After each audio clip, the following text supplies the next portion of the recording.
Welcome to Binary Code channel again. Today I am going to demonstrate on how we can use Swagger and write automated API documentation. So normally in today's world everything is based on service oriented architecture, or we use microservices throughout our application development, right?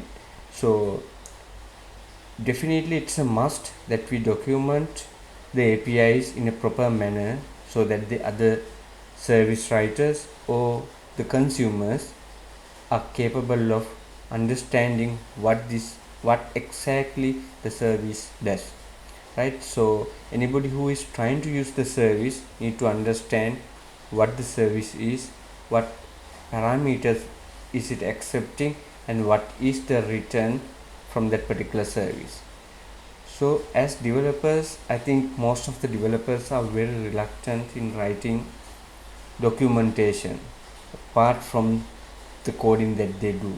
So it's an external and extra effort that they have to put in if they have to write the API documentation manually. So to reduce that, Swagger helps us. So let's see how we can use Swagger with one of the samples that I did previously using Spring Boot. So this would be a Spring Boot and Swagger integration. So let's try it out. So I have a sample demo application that I created previously, which is there in the GitHub itself. So this one contains some services which like exposes certain services for a user entity, right? So what, and as at the moment we don't have any documentation attached to this, so let's see what we need to do to add Swagger documentation. So since this is a POM file, let's go to the pom.xml. Let's go to the pom.xml and we have to add the dependencies required to add the Swagger dependencies into our project. So let's add those Swagger dependencies into our pom.xml and refresh the dependencies.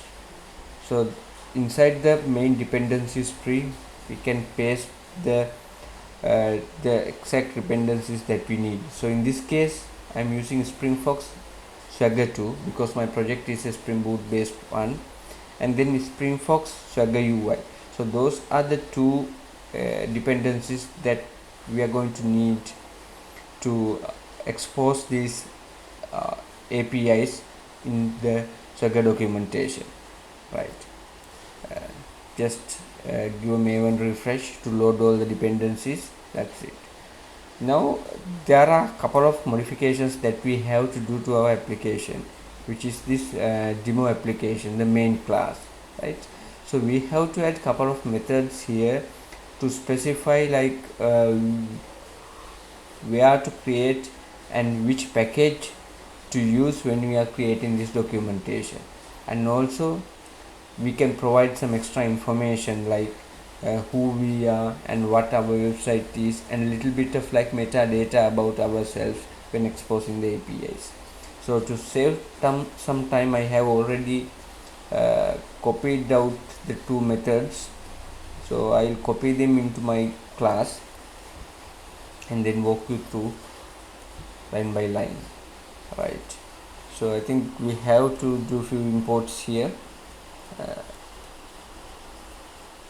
Let me import the necessaries here.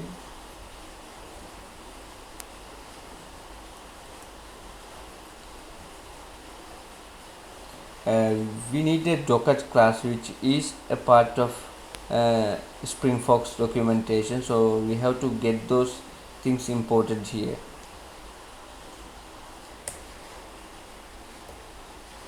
Okay, then documentation, right? We are making it as a Spring Bean here.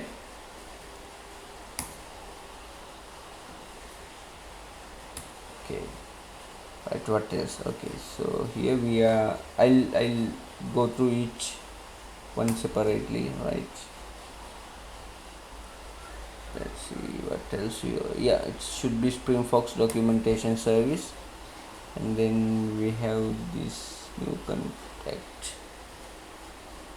Yeah, it's like, then we have some, okay, I think that's it. We just had to, like, as I copied it from somewhere else, I had to do the imports again. Okay, so let's go line by line.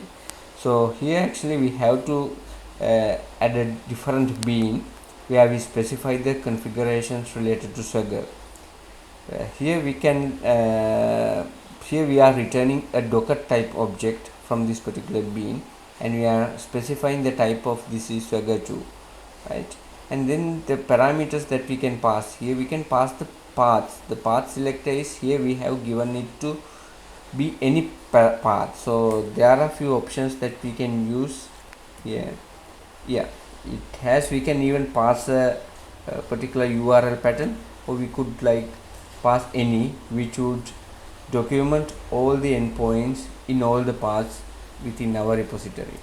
And then in the API's request handler selector, here we can pass the base package where our controller, so our REST method will exit. So in our case, so I have this common example package, so I am specifying the complete example package and then building it. And then after that we can provide some metadata information into our page that Swagger displays. So I have added some title, description, versions and some other information so that we can see them clearly. And this will be important when you have like multiple services exposed. So you specify which service exposed by whom, so then the consumer knows like what exactly we are trying to integrate with the application, right? So I think, yeah, I'm missing one thing. So apart from that, here we need to add this annotation to enable Swagger. It is enable Swagger 2, so I'm importing that as well. So enabling Swagger in the project itself. I think so all the changes that we did were, we went into the pom.xml and injected the dependencies. Then in the demo.application class, we had to import this at enable Swagger 2 annotation. We are making the project to enable Swagger, and then we provide certain configurations that we need to provide to Swagger and some metadata as well. So that's it. Let's restart, let's restart the server and see if there are any issues. So the service restarting, and once this is done, so the endpoints will be there as it was previously, and then we should be able to see another documentation already prepared that contains all the information about the endpoints that we expose. Okay, the server is up. So since this is the default port that I am starting the server on, so it should be 8080. So let's go to a browser and it should be 8080,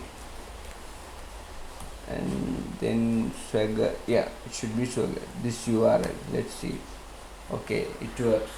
Right, now we can see the controller that we have inside our project, which is the user controller, is being displayed here. Once I click it, I see all the endpoints that is there in the user controller. Let me go and see.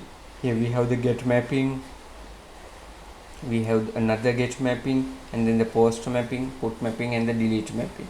So everything is listed here, right? So the interesting thing is, as if a tester wants to test this particular API, or even the developer, they don't want to go into Postman and write, like, prepare the queries, prepare the test data, and prepare the request payload. They don't have to do anything, so you can do it all here with this documentation. So here you have this tryout button, and you can simply, since this get users does not need any parameter, once I say execute, it will return me 200 with nothing, right? So if you guys can remember, if you went through my previous videos, actually I'm using an in-memory database, so I don't have any data as I restarted the server. So let's inject some data here.